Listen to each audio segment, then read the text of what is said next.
सानिया गुल प्लाजा के 8 रोज बाद भी रेस्क्यू एंड सर्च ऑपरेशन जारी है। रेस्क्यू इदारे लापता अफराद की तलाश में मसरूफ़ अमल है। हुकाम के मुताबिक रेस्क्यू ऑपरेशन का बड़ा हिस्सा मुकम्मल कर लिया गया। इमारत के कुछ हिस्सों को क्लियर करना बाकी है। DNA के जरिए मजीद 2 अफराद की शनाख्त करके मय्यतें वर्सा के हवाले कर दी गई। रेस्क्यू एंड सर्च ऑपरेशन कब तक मुकम्मल हो सकेगा, जानेंगे अपने नुमाइंदे मोहम्मद रजा से। रजा, बताइएगा इस हवाले से।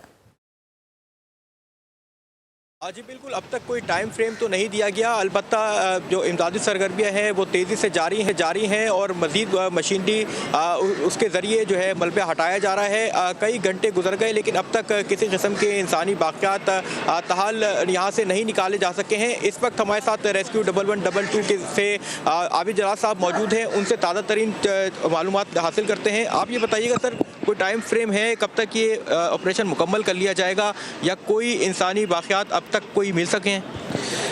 देखें, कल रात से तो कोई इस तरह से कोई रिकवरी नहीं हुई और लेकिन उसके साथ साथ जो लोगों का सामान था जिसमें कुछ कैश था और बाकी चीज़ें जो रिकवर हुई हमने उसको डिस्ट्रिक्ट एडमिनिस्ट्रेशन के हवाले कर और जो रेलेवेंट इनकी एसोसिएशन थी या उनके मालिकान थे उनको हवाले कर दिए।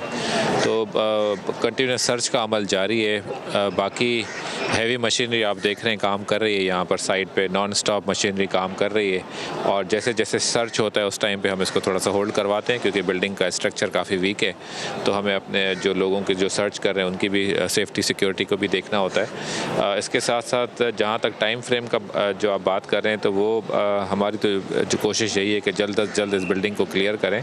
अभी इसमें जो जितना एरिया इसका कोलैप्स हुआ है उसके नीचे कुछ एरिया ऐसा है जिसको सर्च करना अभी बाकी है। तो अगर हम पूरी बिल्डिंग को बात करेंगे तो 10 से 12% अभी बिल्डिंग रहती है जिसको अभी सर्च होना है और बाकी जो फ्लोर्स थे उनका सर्च हमने कर दिया था। लेकिन उसके साथ साथ अब दोबारा हमने लोग अंदर भेजे, टीम बनाकर, और उसमें जो लोग जिनकी शॉप्स में अगर कोई ऐसा सामान है जो पीछे रह गया या जो बच गया उसकी भी हम रिकवरी करके और उनके हवाले करते जा रहे हैं।